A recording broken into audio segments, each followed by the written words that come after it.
Alright gentlemen, अस्सलाम वालेकुम, welcome to the class. आज हम पहले मैं आपको बताऊंगा कि आज हम क्या अचीव करना चाह रहे हैं और उसके बाद हम we will try to achieve that in the class. So the problem statement for today's class is कि हमने एक बेसिक सा एक प्रोग्राम की सिमुलेशन करनी है और उस असेंबली कोड लिखना है, एक बेसिक सा असेंबली कोड लिखना है और उसमें हम देखेंगे कि असेंबली कोड कैसे काम करता है। तो आप purpose to understand that assembly code. तो आप लोगों ने ये कील को इंस्टॉल कर लें। नेट से आप लोगों को कील.com पे जाएंगे तो आपको ये वहाँ पे सॉफ्टवेयर मिल जाएगा। ठीक है, कील.com पे जाएं और वहाँ पर आपके पास जो सॉफ्टवेयर हैं डाउनलोड की, जो उसमें प्रोडक्ट्स, उसमें आपके पास जो प्रोडक्ट डाउनलोड में से जो C51 है, उसमें डिफरेंट प्रोडक्ट्स हैं। C51 को आप लोग डाउनलोड कर लें, इसको इंस्टॉल करें तो आपके पास कील का लेटेस्ट वर्जन आ जाएगा।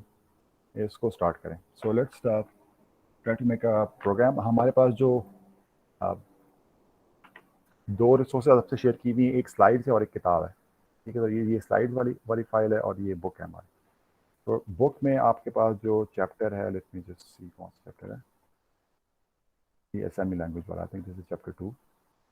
तो ये प्रोग्रामिंग इन असेंबली लैंग्वेज। इस चैप्टर के शुरू में तो हमें दिया हुआ है कोड दिया हुआ है, सही है। तो उस कोड को हम चला कर देखेंगे और साथ साथ हम कुछ थोड़ी साथ इंस्ट्रक्शंस को समझने की कोशिश करेंगे कि वो कैसे काम करती हैं। Right, so this is the code, right. So let me just copy this code here from here and I'm going to paste it into a new project file. ये मैंने खोल लिया। Let me just create a new project new Macrovision project. इस project में आपको जो सबसे पहले इसको डिफाइन करनी होगी वो इसकी जगह, आपने कहाँ पर इस प्रोजेक्ट को सेव करना है। So let me just create a new folder called T5 and inside this I'm going to make a new project. I will call this project T5 as well, right? So this is the name of the project. अभी मुझसे पूछ रहा है कि आपके पास जो device है वो अपनी कौन सी डिवाइस इस्तेमाल करनी है। इफ़ यू रिमेंबर, हमने क्लास में डिस्कस किया था कि माइक्रो कंट्रोलर जो हैं वो बहुत सारी कंपनीज उनको बनाती हैं। तो ये सारी कंपनीज के नाम लिखे हैं, कौन कौन सी कंपनी के माइक्रो कंट्रोलर्स हैं, और हर कंपनी के जो है, आप कोई भी कंपनी खोल लेंगे तो उसमें उसके बहुत सारे माइक्रो कंट्रोलर्स आपको मिल जाएंगे, एक ही कंपनी के बहुत सारे। हमारे पास जो माइक्रो कंट्रोलर है वो एटमेल का है। Atmel was recently purchased by Microchip. तो आपको एटमेल के तमाम माइक्रो कंट्रोलर्स माइक्रोचिप के अंदर मिलेंगे। तो आप यहाँ माइक्रोचिप को खोलिए और हमारे पास जो कंट्रोलर है वो है 8089C51। ठीक है, 87 सीरीज चल रही है, ये 89C51।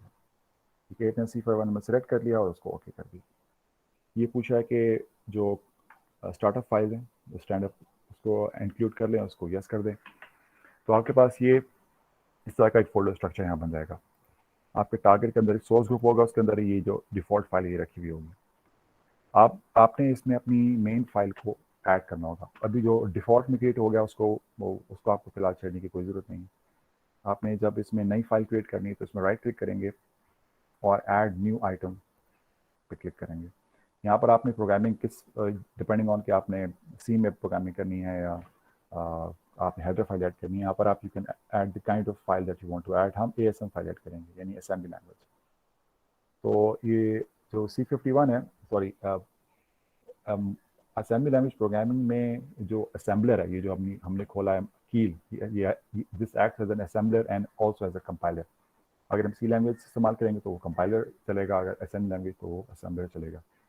तो ये जो असेंबलर है ये हमसे कोड लेगा असेंबली लैंग्वेज में और उसकी इवेंचुअली जो उसकी हेक्स फाइल बनाएगा, hex file, HEX hex file. वो हेक्स फाइल होगी जो कि माइक्रो कंट्रोलर में जाएगी, वो मशीन लैंग्वेज में होगी। ठीक है, बाइनरी नंबर्स होंगे जो कि उसके प्रोग्राम मेमोरी में चले जाएंगे और वहाँ से हम उसको एग्जीक्यूट कर सकेंगे। तो जो असेंबली लैंग्वेज की सोर्स फाइल है, उसकी जो एक्सटेंशन है वो डिफरेंट असेंबलर्स में डिफरेंट हो सकती है। जो कॉमन है वो होती है ASM, यानी ASM फाइल होती है, यानी कि .ASM के अलावा .SCR यानी सोर्स फाइल, वो भी इस्तेमाल होता है एक्सटेंशन। इस यहाँ पर उसने जो बाय डिफ़ॉल्ट लिया वो A51 की बनाएगा फाइल, यानी कि 51 आर्किटेक्चर का, 8051 के 51 आर्किटेक्चर की फाइल बनाएगा। तो उसको रहने दें जो डिफ़ॉल्ट है, रेड बी। हम ASM फाइल क्रिएट करेंगे, इसको कोई नाम दे दें, आई कॉल इट मेन। हमारी main.A51 फाइल यहाँ पर क्रिएट हो गई।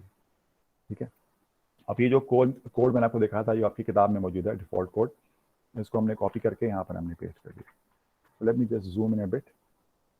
अब इस कोड में आपके पास क्या चीज़ें हैं, आपके पास यहाँ देखें ORG से स्टार्ट हो रहा है और एंड पे ख़त्म हो रहा है, ठीक है। तो ORG और एंड जो है ये असेंबली लैंग्वेज नहीं है, इसको कहते हैं डायरेक्टिव्स। वो डायरेक्टिव्स क्या होते हैं इंशाल्लाह हम देखेंगे बाद में। डायरेक्टिव्स होते हैं आपका जो असेंबलर होता है, यानी वो प्रोग्राम जो कि आपके इस कोड को समझ के इस कोड को मशीन लैंग्वेज में कन्वर्ट करेगा, उसको उस असेंबलर को जो आपने कमांड देनी होती है उनको डायरेक्टिव कहते हैं।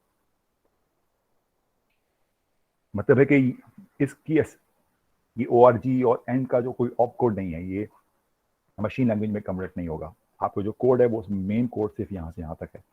ये जो है आपके डायरेक्टिव है, ये कि जो आप असेंबली लैंग्वेज को दे रहे हैं। ये पहला डायरेक्टिव आप दे रहे हैं कि जो प्रोग्राम है, जो नीचे जो प्रोग्राम लिखा हुआ है उसको प्रोग्राम मेमोरी के 0 एड्रेस के ऊपर सेव करो। मैं 0 भी लिख सकता हूँ या इसको 0000 भी लिख सकते हैं, एक ही बात, ठीक है। आपको पता ना कि इसको वो इतनी जो हमारी एड्रेस स्पेस को एक्सेस कर सकता है। तो दिस इज आप 0 लिखें, 000 हेक्सा लिखें, या आप या बता रहे हैं कि ओरिजिनेट एट लोकेशन 0।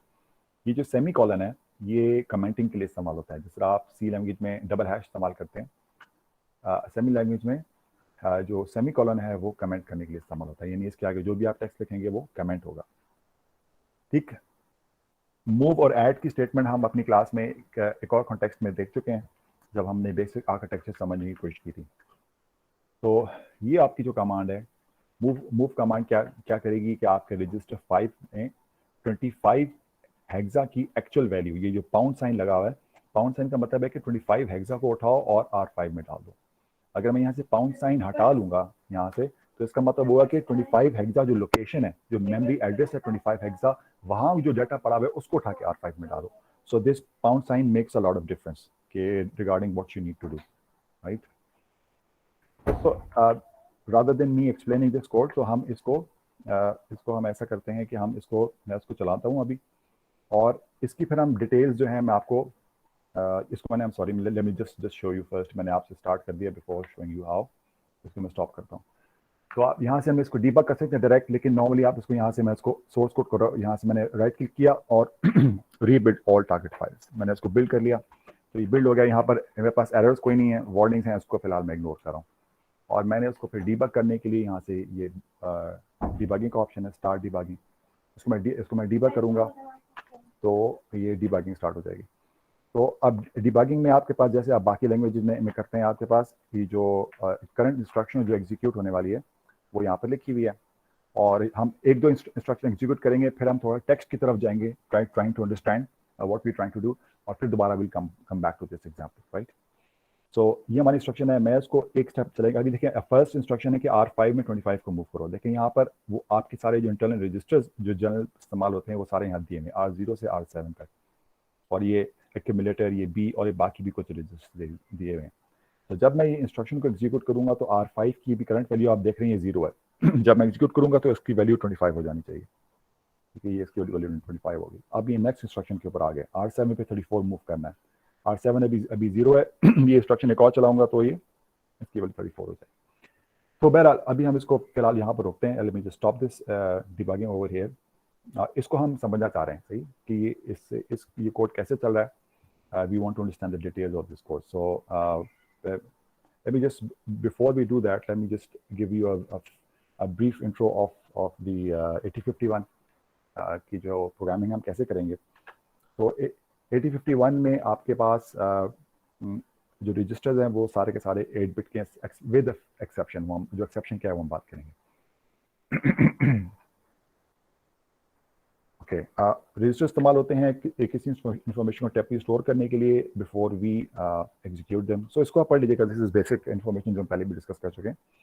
आपके जो डाटा है वो जो LSB होती है वो होती है जो आपके डाटा का जो लीस्ट सिग्निफिकेंट बिट है उसको LSB भी कहते हैं, और जो मोस्ट सिग्निफिकेंट बिट है उसको MSB कहते हैं। मोस्ट सिग्निफिकेंट बिट और या लीस्ट सिग्निफिकेंट बिट, और starting from D0 going all the way to D7, ठीक है।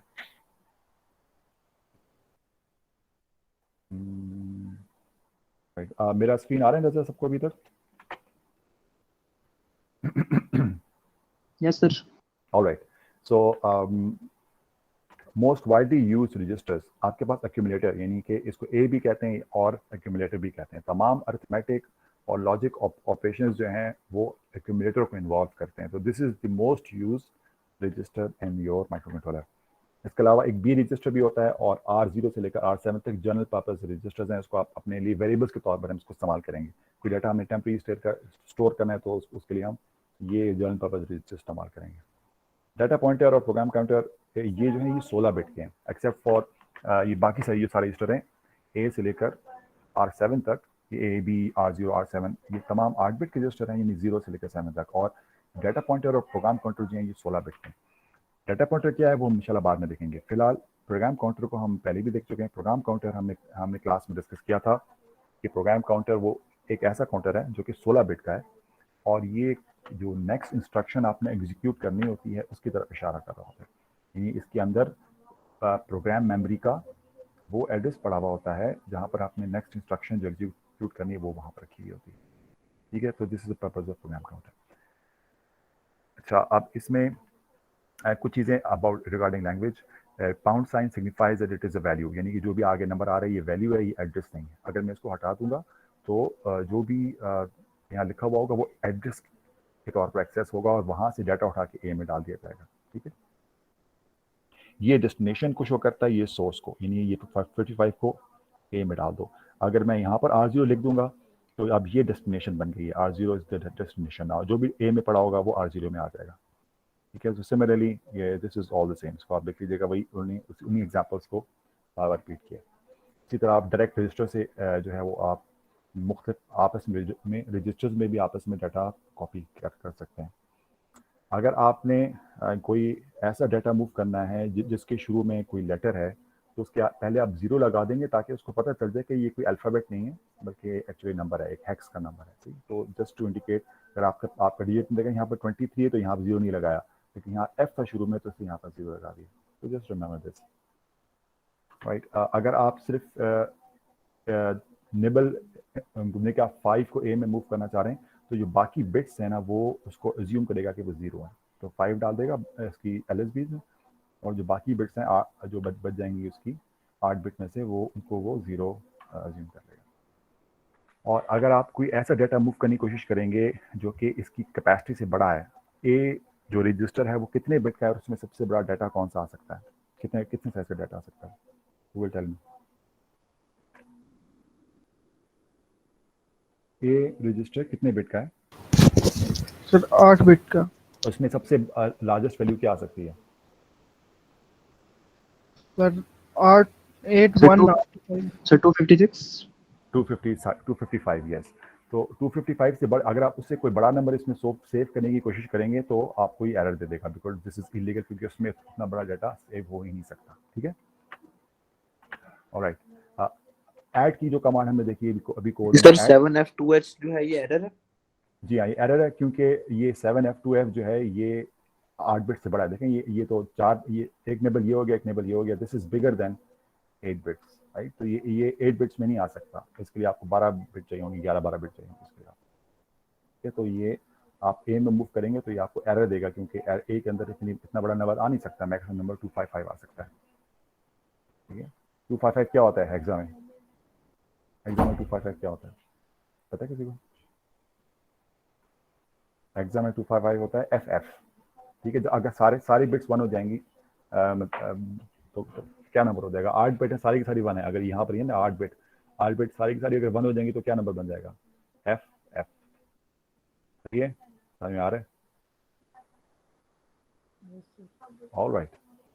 अच्छा, ऐड की कमांड जो हमने देखी भी कोड में हमारे, जहाँ पर कोड में हम जो कोड देख रहे हैं इसमें हम देखा ऐड की कमांड भी इस्तेमाल हो रही है। ठीक है, तो ऐड की कमांड में क्या होता है कि आपकी जो ज़रूरी चीज़ है वो ये कि जो डेस्टिनेशन रजिस्टर है वो एक्यूमुलेटर ही होना चाहिए, इसके अलावा कोई और नहीं हो सकता। अगर आप जैसे यहाँ पर इस इंस्ट्रक्शन में लिखा हुआ है कि आप ऐड करें R4 में और आपने यहाँ पर सोर्स को A लिख दिया और डेस्टिनेशन R4 लिखा है तो ये एरर है, इसको एक्सेप्ट नहीं करेगा। ठीक है, सिमिलरली आप यहाँ पर R2 में एक 12 नंबर को ऐड करना चाह रहे हैं तो इसमें जो डेस्टिनेशन रजिस्टर है वो R2 ही है, तो ये भी एरर है, इसको इनवैलिड है क्योंकि A must be the destination of any arithmetic operation, this is essential. ठीक है, ज़रूरी है ये। ओके, इन इंस्ट्रक्शंस को देखें, इसमें क्या हो रहा है इसको आप देख लीजिएगा, इसमें कोई कॉम्प्लिकेशन नहीं है, ये हम सारी चीज़ें देख चुके हैं, we have seen this instructions before. Alright, so अच्छा, अब हमने क्लास में देखा था ऑप कोड से, कहते याद है हमने क्लास में एग्जाम्पल सॉल्व की थी ऑप कोड की। फिर हमने कहा था ऑप कोड जो है वो उसको याद रखना और इस्तेमाल करना मुश्किल हो जाता है, तो हर इसके पीछे कोई ऑप कोड मौजूद है। ऐड के पीछे इसको कोई कोड है जो कि नंबर कोड है, उसको हम देखेंगे इंशाल्लाह वो ऑप कोड क्या है। तो उसको हमारे लिए प्रोग्रामिंग आसान करने के लिए हमने ऑप कोड की जगह निमोनिक इस्तेमाल करते हैं। ये जो लेटर्स लिखे हुए हैं मूव, ऐड, ये हमारी आसानी के लिए निमोनिक। तो आपका जो असेंबलर है वो इस इन निमोनिक्स को उठा के ऑप कोड में कन्वर्ट कर देगा, वो हम देखेंगे इंशाल्लाह। बाकी आपको यहाँ दिखाता हूँ हमने जो चलाया था program. Let me just run this program again. मैं इसको डीबग करूँ, लेकिन इस प्रोग्राम का मैं चलाऊँ तो ये देखिए कि यहाँ पर इसने एक और फाइल ऊपर क्रिएट की। आपको थोड़ा सा टेक्स्ट छोटा है ऊपर आपको आ रहा है नजर? Can you see this? ये कैन समबडी रीड दिस? क्या लिखा हुआ है ऊपर? ये जो येलो लाइन सेलेक्ट हुई है,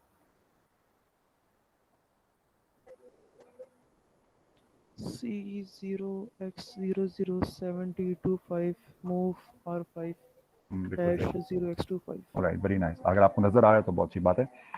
तो ये इंस्ट्रक्शन एक, ये देखिए यहाँ पर इशारा हुआ है, this is the current instruction यहाँ पर है। देखिए मूव R5 में 25 हेक्सा, जो यहाँ पर भी लिखा हुआ है मूव R5 25 हेक्सा। तो इसको असेंबलर उठाएगा इस इंस्ट्रक्शन को और इसको ये ट्रांसलेट कर देगा इसमें। ठीक है, ये आपके पास जो 7D25 लिखा हुआ है, 7D25 इसका ऑप कोड है, यानी कि 7D ऑप कोड है और 25 जो है उसका ऑपरेंड है। आप देखें यहाँ पर भी 25 है ना, देखें इसके एंड में यहाँ पर 25, यहाँ पर भी 25 लिखा हुआ है। यानी 25 को आपने मूव करना है R5 में। R5 में किसी डाटा को मूव करने का जो ऑप कोड है वो है 7D। ठीक है, वो 7D है। तो ये आपने सर ये ऑप कोड्स प्री डिफाइंड हैं या इनको हमें बताना पड़ेगा कि कौन से फंक्शन कौन से ऑपरेशन के लिए क्या ऑप कोड होगा? ये इसके अंदर पहले से प्री डिफाइंड है। आपको ये इंस्ट्रक्शन याद होने चाहिए, जो निमोनिक्स है ना, आपको ये याद होने चाहिए। आपको राइट सर। आपको पता होना चाहिए कि इंस्ट्रक्शन का फॉर्मेट क्या है। कि जैसे मैं आपको बताया मूव, आप कहाँ किस चीज़ को कहाँ मूव कर सकते हैं, किस चीज़ को ऐड में आप जिस तरह यहाँ पर ए लिखना यहाँ ज़रूरी है, आप यहाँ उल्टा नहीं कर सकते। ये सारी चीज़ें आपको पता होनी चाहिए। बाकी जो कन्वर्जन है वो असेंबलर का काम है, उसमें आपका कोई इसमें काम नहीं है। लेकिन राइट आपको अगर है, ये मैं बता देता हूँ ताकि आपको नॉलेज हो कि इसमें इसमें असल में हो क्या रहा है। अगर मैं इसी फाइल को ना, जब मैं इस कोड को मैं बिल्ड करता हूँ ना, तो एक फाइल जनरेट होती है जिसको कहते हैं LST फाइल। मैं उसको खोलता हूँ ताकि आपके वो इसी में थोड़ा सा टेक्स्ट साइज बड़ा हो जाएगा, उसमें आपको विल बी एबल टू। ये जो मैंने प्रोजेक्ट सेव किया हुआ है, मैंने कहाँ सेव किया, इधर कोड CU8051T5। इसके अंदर लिस्टिंग देखिए, ये हमारा प्रोजेक्ट फोल्डर है। इसमें लिस्टिंग के अंदर कोई मेन डॉट लिस्ट, जो मैंने कोड का नाम दिया है फाइल का, उसकी लिस्ट के नाम से सेव है। Let me open this using some editor जिसमें मैं उसको जूम इन कर सकूँ। ओपन विद कर देते हैं, VS कोड से खोल लेते हैं। ऑलराइट, तो बहरहाल let's go back to the slide जब तक वो खुल रहा है। Alright, so we're gonna come to this code। ये जो कोड हमने भी लिखा है ना, let's try to understand this code, किस कोड में क्या हो रहा है। तो ये मैंने खोल लिया है आपका कोड। अभी आप देखें, आपके पास सबसे पहले यहाँ पर इंस्ट्रक्शन है मूव R5 के अंदर 25 हेक्सा। ठीक है, और होगा क्या कि आपके पास जो ये जो मैंने कोड लिखा है, इसको असेंबलर जो है इसको कन्वर्ट करेगा ऐसे मशीन कोड में। ठीक है, ये आपके पास लिखा है मशीन कोड है जो कि हेक्स में लिखा हुआ है। और ये जो कोड है, यानी कि दिस लाइन ऑफ इंस्ट्रक्शन, ये कहाँ पर सेव हुआ हुआ है ये आपने यहाँ पर इसको डायरेक्टिव दिया हुआ है कि 00 हेक्सा में जाके सेव करना है, यहाँ से स्टार्ट करना है। यानी कि ये इंस्ट्रक्शन सेव हुई है एड्रेस 0 के ऊपर, जो कि आप यहाँ देख सकते हैं। देखिए शुरू में जो लिखा हुआ है C0x0000, ये वो एड्रेस है जहाँ पर जाके ये कोड सेव होगा। यानी कि मिसाल के तौर पर, late me just show you my screen. Alright, over here. ठीक है, तो अगर ये आपकी प्रोग्राम मेमोरी है, this is your program memory. ठीक है, तो प्रोग्राम मेमोरी में जो एड्रेस 0000 हेक्सा है, यहाँ से आपका कोड स्टार्ट होगा। तो आपको जो पहला आपने इंस्ट्रक्शन लिखी है वो है मूव R5 25 हेक्सा। आपका असेंबलर उसको कन्वर्ट करेगा, तो वो उसकी ये इसकी इंस्ट्रक्शन एक्चुअल बन जाएगी, यानी कि बाइनरी में मशीन कोड ये बनेगा 7025। अब 7025 जो है वो ये टोटल नंबर कितने बिट का है, कौन बताएगा मुझे? 7025 कितने नंबर का, कितने बिट का नंबर है? 16। जी हाँ, बिल्कुल सही कहा, 16 बिट का। 25 ये 25 8 बिट है और 70 8 बिट है। ठीक है, तो आपके पास जो मेमोरी है, प्रोग्राम मेमोरी, वो तो आपके पास है 8 बिट की। तो जिसको पहली लोकेशन है उसमें सेव होगा 7D। और उसकी जो अगली लोकेशन है उसमें सेव हो जाएगा 25 जो कि होगी लोकेशन 0001। ठीक है, जो पहली लोकेशन जो ये आपके पास इंस्ट्रक्शन इस तरह आपके प्रोग्राम मेमोरी आपकी रोम है, ये आपकी प्रोग्राम मेमोरी है, उसके अंदर इस तरह आपकी इंस्ट्रक्शन से होगी। ठीक है, पहले एड्रेस के ऊपर 70 और अगले के ऊपर 25। अगर यहाँ पर अब जरा गौर करें कि अगर मैंने ये इंस्ट्रक्शन है 7025 तो अगली इंस्ट्रक्शन कहाँ पर सेव होगी? अगली इंस्ट्रक्शन मेरी है मूव 0002 पे होगी। बिल्कुल सही। ठीक है, 002 पे मूव R734। देखें वो ये इंस्ट्रक्शन है मूव, ये देखें इंस्ट्रक्शन मूव R7 के अंदर 34 को मूव कर दो। अब इसको जो वो कन्वर्ट करेगा आपका असेंबलर मशीन कोड में, वो ये बन जाएगा। देखिए सर वो जी एड्रेस 0001 किधर है सर? 001 के ऊपर ये आपका 25 सेव हुआ है। ठीक है, ये देखें जो पहली इंस्ट्रक्शन थी R5 के अंदर आपने 225 मूव करना है, तो 25 यहाँ पर वैसे ही आ गया। 7D जो है ये इसका ऑप कोड है, यानी 25 को उठा के R5 में डालना है। ये पूरे इस कंप्लीट इंस्ट्रक्शन का जो इंस्ट्रक्शन है, जब आप उसको मशीन लैंग्वेज में कन्वर्ट करेंगे तो 16 बिट की इंस्ट्रक्शन बनेगी, यानी 2 बाइट की। वो स्टार्ट होगी 00 पे सेव होना, लेकिन वो 00 पे पूरी आ नहीं सकती, क्योंकि जैसे मैंने आपको बताया आपके पास जो प्रोग्राम मेमोरी है उसकी विड्थ जो है वो 8 बिट है। तो पहली लोकेशन के ऊपर आपकी ऑप कोड सेव हो जाएगा, ये आपका ऑप कोड है। ठीक है, ये आपका ऑप कोड है, और जो अगला ऑपरेंड है वो यहाँ पर सेव हो गया। ऑपरेंड जो है वो अगली लोकेशन में सेव हुआ 001 के ऊपर। देखिए 001 के ऊपर आपका अगला ऑपरेंड सेव हुआ है।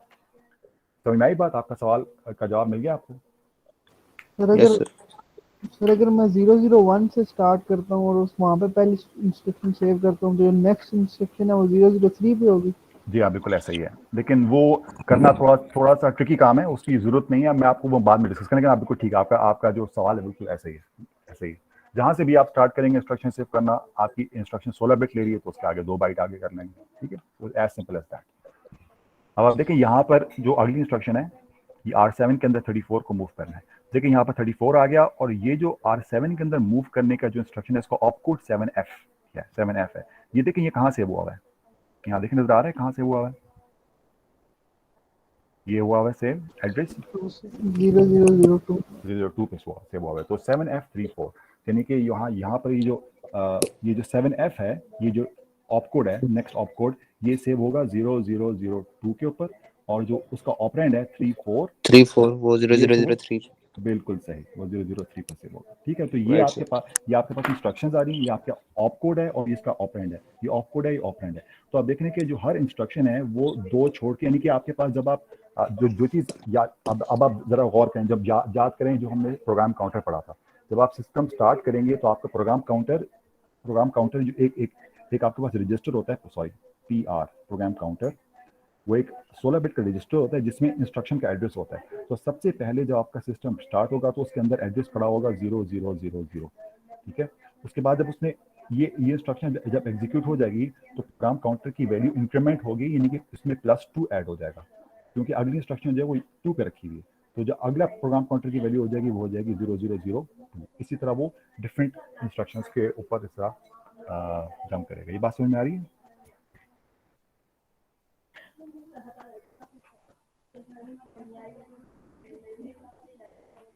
Yes sir. All right, very nice. अच्छा, ये जो फाइल मैंने आपको एक और मैंने VS कोड में ये फाइल खोली है, इसको कहते हैं लिस्ट फाइल। मैंने आपको दोबारा दिखा जो मैंने कहाँ से खोली है। ये मैं गया था, आपका जो प्रोजेक्ट फोल्डर है, प्रोजेक्ट फोल्डर के अंदर ये आपकी मेन आपकी असेंबली फाइल है जिसके ऊपर हम काम कर रहे हैं, जिसमें हम प्रोग्रामिंग कर रहे हैं, वो है main.851। ठीक है, इसके अंदर जो वो हम देखेंगे ऑब्जेक्ट्स क्या होते हैं। लिस्टिंग की फाइल के अंदर जाएंगे तो उसी नाम से लिस्ट फाइल पड़ी होगी। ठीक है, उसके अंदर ये चीज़ पड़ी हुई जो मैं आपको बता रहा हूँ ना, ये जो इसको कहते हैं डिसअसेंबली कहते हैं, यानी कि उसने उसको कैसे कन्वर्ट किया, वो सारी इंफॉर्मेशन लिस्ट फाइल में पड़ी होगी। तो यही चीज़ जो आपको ऊपर नजर आ रही है ये लिस्ट फाइल में भी मौजूद होगी। ये देखिएगा किधर गई, ये देखें, ये वही बता रही है कि लोकेशन 000 के ऊपर क्या पड़ा हुआ है, ये आपका ओरिजिनेशन है। तो 000 के ऊपर पहली आपकी इंस्ट्रक्शन पड़ी होगी 7025 पहली इंस्ट्रक्शन है, ये जो वाली इंस्ट्रक्शन मूव R5 वाली। उसके बाद अगली इंस्ट्रक्शन 7F34, ये 02 से स्टार्ट हो रही है। ठीक है, उसके बाद अगली इंस्ट्रक्शन मूव इनटू A0, ये 74 से स्टार्ट हो रही है। ठीक है, तो जो अगली इंस्ट्रक्शन है जो हम देख रहे हैं, जो ये वाली, हम यहाँ let me come back again. अगली इंस्ट्रक्शन आप देखें, अब यहाँ पर साइड पे देखते हैं। पहली इंस्ट्रक्शन पर है मूव R7, अभी एग्जीक्यूट नहीं हुई है, चलो इसको चला के देखते हैं। ठीक है, ये हमने चलाई तो आपके पास R5 के अंदर 25 आ गया। अब अगली इंस्ट्रक्शन है ये वाली 34। तो अगली इंस्ट्रक्शन में R7 के ऊपर में 34 आ जाना चाहिए। ये हमने चलाई तो R7 के अंदर 34 आ गया। ठीक है, कोई आया है मेरे ख्याल से क्लास में, तो डिंग डोंग हुआ है। Yes, okay, alright. सो ये वाली इंस्ट्रक्शन हो गई। अब हमारी नेक्स्ट इंस्ट्रक्शन है ऐड ए R5। अब ए में क्या पड़ा हुआ है, ए में 0 पड़ा हुआ है और R5 में क्या पड़ा हुआ है, 25 पड़ा हुआ है। ठीक है, तो अभी इंस्ट्रक्शन में ए में तो पहले से 0 है, तो इसलिए इस इंस्ट्रक्शन को कोई इफेक्ट नहीं होगा। ठीक है, तो ये हमने इंस्ट्रक्शन एग्जीक्यूट कर ली। अब इंस्ट्रक्शन है ए और R5 को ऐड करो। ए की वैल्यू है 0, R5 की वैल्यू क्या है, 25। तो इस इंस्ट्रक्शन के बाद क्या चेंज आएगा, क्या चेंज आएगा इसके बाद? सर बस ए में R5 की वैल्यू स्टोर हो जाएगी। बिल्कुल सही है। हम अब ए में देखेंगे तो ए में R5 आ गया। ठीक है, राइट। अच्छा, अब इस इंस्ट्रक्शन में एक ख़ास बात है जो मैं आपको दिखाना चाह रहा हूँ। अच्छा, आप देखिए कि आपके पास हमने देखा था जो ऐड की इंस्ट्रक्शन है उसमें ख़ास क्वालिटी, उसमें ख़ास उसकी एक रिक्वायरमेंट होती है। वो रिक्वायरमेंट ये है कि डेस्टिनेशन हमेशा ए ही होगा, उसके अलावा कोई और ऑप्शन ही नहीं है। हमेशा जो आंसर है वो आके एक्यूमुलेटर में ही सेव होगा और कोई ऑप्शन नहीं है। यहाँ पर आप जो पहले इंस्ट्रक्शन हम देख चुके हैं मूव की, उसमें आप किसी भी एड्रेस, किसी भी चीज़ को कहीं और मूव कर सकते हैं, लेकिन ऐड में डेस्टिनेशन हमेशा ए ही होगी। मूव में डेस्टिनेशन कुछ भी हो सकती है, ऐड में डेस्टिनेशन हमेशा ए होगी। उसकी वजह से ये इंस्ट्रक्शन का जो ऑप कोड है वो बहुत छोटा है, वो 8 बिट में पूरा आ गया। देखिए यहाँ लिखा हुआ है 7400 और यहाँ लिखा हुआ है 2D। तो मैं इस इंस्ट्रक्शन को जरा आप लेकर मैं दोबारा खोलता हूँ लिस्ट फाइल में। ये देखें जो 0। सर ये ए वाली बात दोबारा से रिपीट कीजिएगा, add to function. Alright, I will explain to you. देखें ये 06 एड्रेस के ऊपर ये थर्ड इंस्ट्रक्शन, ये इंस्ट्रक्शन सेव हो गई है। ठीक है, let me open it this file. इसमें थोड़ा सा साइज बड़ी है तो ज़्यादा बेहतर नजर आएगा। अब ये देखिए, ये जो इंस्ट्रक्शन है ये सारी मूव इंस्ट्रक्शन है, सारी की सारी। इन तमाम मूव इंस्ट्रक्शंस में आपके पास डेस्टिनेशन कुछ भी हो सकता है। यहाँ पर डेस्टिनेशन R5 है, यहाँ डेस्टिनेशन R7 है, यहाँ डेस्टिनेशन A है। ठीक है, तो आप इस इंस्ट्रक्शन, ये सारी की सारी इंस्ट्रक्शन आप देखें 16 बिट की हैं। ये कि 25 इसका ऑपरेंड है और ऑप कोड जो है 70 है। 34 इसका ऑपरेंड है, ऑप कोड इसका 77F है। यहाँ ऑप कोड 74 है। सर इसी लाइन 14 में जब उसने मूव वेव किया तो हैश 0 के साथ h क्यों नहीं लिखा हुआ? क्योंकि अगर आप h नहीं लिखेंगे तो वो उसको एज अ डेसिमल ले लेगा। तो डेसिमल 0 में और हेक्सा 0 में कोई फर्क है? No sir. अच्छा, तो जब आप h नहीं लिखेंगे तो वो अज्यूम करेगा कि आपने डेसिमल वैल्यू मूव करना चाह रहे हैं। ठीक है सर, यानी कि हम 9 तक कोई भी लिखें तो उसके साथ h लिखने की जरूरत नहीं है? बिल्कुल ऐसा ही है।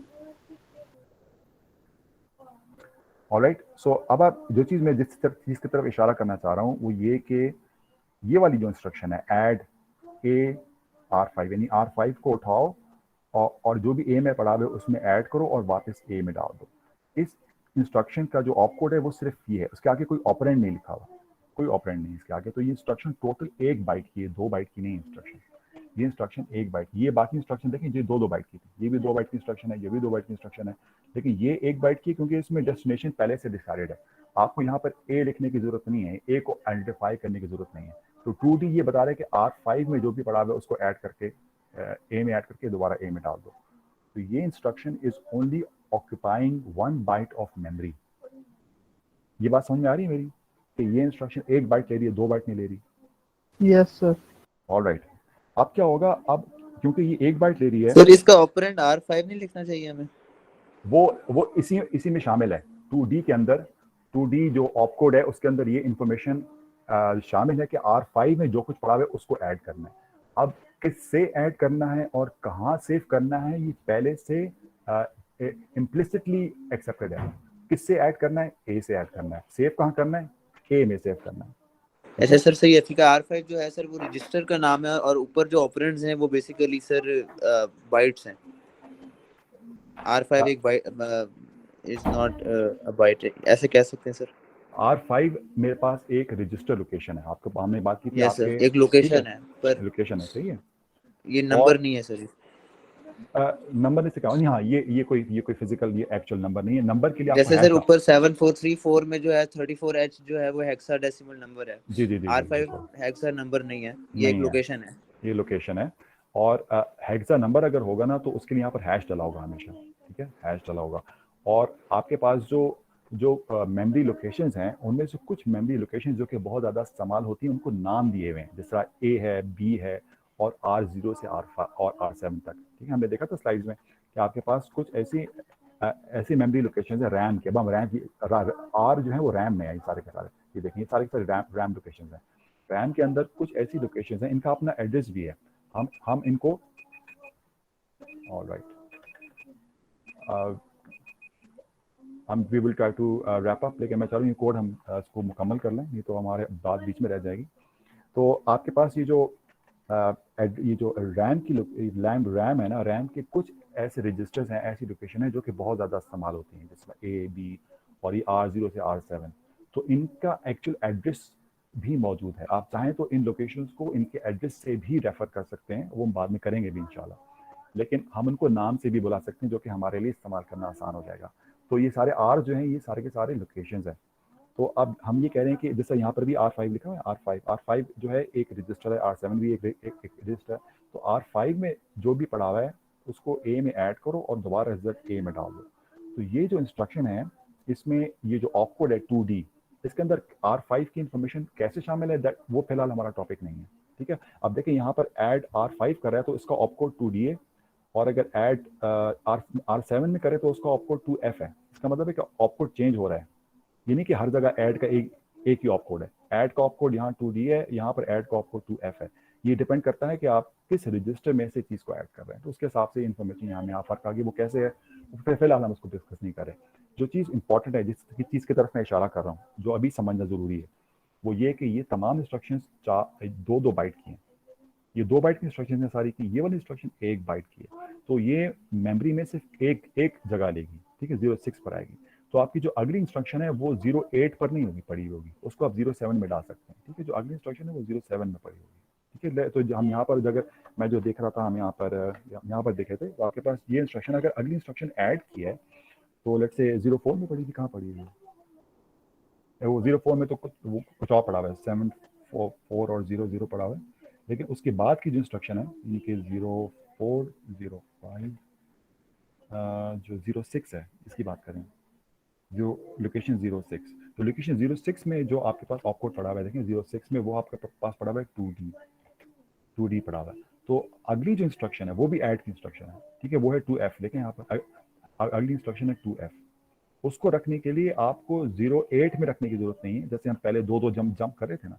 अब आप इसको डायरेक्ट 07 में रख सकते हैं। ये आपका काम नहीं है, आप नहीं कर रहे होंगे। ठीक है, this is not something that you will be doing. मैं सिर्फ आपको एक्सप्लेन कर रहा हूँ कि ये हो कैसे रहे। आपने सिर्फ उसको बता दिया कि कोड स्टार्ट कहाँ से करना है, 00 से स्टार्ट करना है। बाकी ये सारा का सारा असेंबलर का काम है कि उसको कोड को कहाँ पर रखता है लोकेशन पे। ठीक है, सो मैं सिर्फ आपकी अंडरस्टैंडिंग के लिए ये जो हमारा कोड रन कर रहे हैं यहाँ पर, हम इसको देख रहे हैं यहाँ पर कोड को। अब हम यहाँ पर पहुँच गए, ये 2D में जो ऐड करें, ए में R5 ऐड किया, तो ये लोकेशन 06 पर रखा हुआ था। और जो अगली इंस्ट्रक्शन है ऐड R7 वाली, यानी कि R7 को उठाओ, ए में ऐड करो और वापस ए में डाल दो, वो इंस्ट्रक्शन 08 पर नहीं रखी है, वो 07 पर रखी हुई है। ठीक है, तो ये इंस्ट्रक्शन क्या करेगी कि जो भी आपके पास ए में पड़ा हुआ है, ए में भी क्या पड़ा हुआ है 25 पड़ा हुआ है, उसमें R7 की वैल्यू को ऐड करो और दोबारा ए में डाल दो। R7 में क्या पड़ा हुआ है 34 पड़ा हुआ है, यानी 34 और 25 को ऐड करो और जो आंसर है वो दोबारा वापस ए में सेव कर दो। ठीक है, अभी मैं जब इंस्ट्रक्शन एग्जीक्यूट करूंगा तो इन दोनों को ऐड होना चाहिए। आंसर क्या आना चाहिए 3 4 5 और 5 6 7 8, क्या आ जाएगा आंसर। देखिए ए की वैल्यू उसमें क्या किया, उसने 25 और 34 को ऐड किया और यहाँ पर उसका रिजल्ट यहाँ पर लिख दिया। ठीक है, और हम कहाँ पर पहुँच गए, कौन से इंस्ट्रक्शन पर, अब हम यहाँ पर पहुँच गए यहाँ पर। अब हम इसमें 12 ऐड कर रहे हैं, यानी कि 59 में अब ये वाली इंस्ट्रक्शन है ऐड A12H। यहाँ पर देखिए ये अब 7 के बाद अगली इंस्ट्रक्शन में पड़ा हुआ है। ये 7 भी एक बाइट की इंस्ट्रक्शन थी 2F। अगली इंस्ट्रक्शन है यहाँ पर ऐड, अच्छा ये जो इंस्ट्रक्शन है यहाँ पर है 20। अब यहाँ पर ये जो इस इंस्ट्रक्शन में आप देखें, इस इंस्ट्रक्शन में फ़र्क क्या है कि इसमें जो ऐड कर रहे हैं उसमें रजिस्टर्स डिफाइन नहीं है, आप एक इमीडिएट वैल्यू को ऐड कर रहे हैं। इमीडिएट वैल्यू यानी कि आपने क्या कर रहे हैं, ए में आप 12 को ऐड कर रहे हैं। ठीक है, 12 को ऐड कर रहे हैं, तो ये इंफॉर्मेशन इसके लिए आपको 12 अलग से प्रोवाइड करना पड़ेगा। ठीक है, जो पिछली ऐड की इंस्ट्रक्शंस थी उसमें आपको वो जो इंफॉर्मेशन थी R5 R7 की वो पहले से इसके अंदर इंक्लूडेड थी, लेकिन यहाँ पर अब 12 देखें, यहाँ जो 12 लिखा हुआ है वो यहाँ पर भी आ गया 12, तो 12 को आप ऐड कर रहे हैं A के अंदर, तो ये इंस्ट्रक्शन फिर बड़ी हो गई है, ये फिर जो है 16 बिट। तो सर इसका ऑप कोड 24 है, इसका ऐड का आपको 24 है, ऐड का आपको 24 है, और 12 वो नंबर है जो कि आपने ऐड करना है, सही है। तो ये 8 की पड़ी इंस्ट्रक्शन जब हम इसको चलाएंगे तो आपके 59 में जो ए में जो पहले इंफॉर्मेशन पड़ी हुई है इसमें 12 ऐड हो जाएगा, और उसका जो जवाब है वो दोबारा जाके ए में से हो जाएगा। तो let's see if it does that, ठीक है। तो अब आपके पास जो आखिरी इंस्ट्रक्शन है यहाँ पर लिखा हुआ है हेयर जो है इसको हम कहते हैं लेबल, यानी किसी भी लोकेशन को हम कोई नाम दीजिए। हेयर जरूरी नहीं आप यहाँ पर अपना नाम लिख रहे हैं, ठीक है, तो कोई फर्क नहीं पड़ता। जैसे वो ये लेबल दिया हुआ है, लेबल है आपको हेयर, और ये एस जंप का मतलब होता है शॉर्ट जंप, यानी जंप करो हेयर के ऊपर, और हेयर कहाँ पर है, वो यही लाइन है। तो अब इसका ये इन्फिनिट लूप में चला जाएगा जिसमें ये यहीं पर जंप करता रहेगा, ठीक है। यानी कि अब मैं जितनी भी दफ़ा इसको आगे चला कर लूँ ये इंस्ट्रक्शन आगे नहीं हो रही, मतलब कि यहीं पर जंप कर रहा है, एस जंप हेयर, ठीक है। तो ये इसका ऑप कोड यहाँ पे लिखा हुआ है, ठीक है, ऑप कोड, और ये इसका यहाँ पर हम इसका एड्रेस बन गया इसने जो भी इसने कर दे। बहरहाल ये भी 16 बिट की इंस्ट्रक्शन है, और ये यहाँ पर इसी को यहीं पर घूमता रहेगा। नहीं सर ये 11th लाइन दोबारा से समझाते हैं एसएम की, कौन सी 11th लाइन? अच्छा हियर, अच्छा इसमें जो चीज़ इंपॉर्टेंट है वो ये कि इसको कहते हैं लेबल। लेबल क्या होता है, कोई भी नाम होता है, इसकी जगह मैं अगर अभी तो मैंने कोड में दोबारा रन करना पड़ेगा, लेकिन यहाँ पर मैं कोई भी नाम लिख दूँ, समझे, मैं यहाँ पर अहमद लिख देता हूँ, ठीक है, और इसको मैं यहाँ पर अहमद कर दूँ, ठीक है। मैं सेव करके इसको मैं दोबारा इसको स्टॉप करके अगर मैं रीबिल्ड कर लूँ, ठीक है, तो let me just build it again, और let me just start debugging again, ठीक है। डिबग करना स्टार्ट किया, लेट मी जस्ट दोबारा मैं इंस्ट्रक्शन एग्जीक्यूट करता हूँ। अब मैं आखिर में दोबारा आ गया, अब देखिए यहाँ पर हम दोबारा पहुँच गए इस इंस्ट्रक्शन में, और इसमें ये अहमद जो है इसका लेबल है, और ठीक है, लेबल को वो कोई इस लेबल ये इंस्ट्रक्शन जहाँ रखी है उसको उसका एड्रेस असाइन कर देगा, और एस जंप का मतलब है शॉर्ट जंप, ठीक है, शॉर्ट जंप यानी जंप करो और अहमद के ऊपर वापस चले जाओ। अहमद कहाँ पर है, वो ये लोकेशन है, तो यहाँ पर इसमें जंप करता रहेगा इसी यहीं पर, वो जैसा कहते हैं आपका इन्फिनिट लूप यहाँ पर चलना शुरू हो जाएगा, ठीक है। सर ये जो 9th पॉइंट है इसमें सर ऐड A12H किया हुआ है, जी हाँ, यहाँ पे सर अगर मूव A12H करूँ तो वो A1 डायरेक्ट सिर्फ 12 वैल्यू मूव कर देगा ना? बिल्कुल ऐसे ही है। ऐड में क्या करेगा कि वो ऐड करेगा, मूव में क्या करेगा वो उसको डायरेक्टली 12 को ए में जो पुरानी वैल्यू उसको डिस्कार्ड कर देगा और 12 को उसमें मूव कर देगा, ठीक है।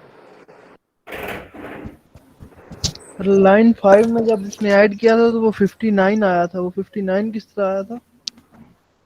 59 उसने जो प्रीवियस वैल्यू थी ना उसमें 25 थी, 25 और 34 को ऐड किया था ना उसने सबसे पहले 25 को R5 में मूव किया और 34 को R7 में मूव किया, ठीक है। फिर उसके बाद ए में उसने 25 को मूव कर दिया, देखें 25 आ गया ए के अंदर।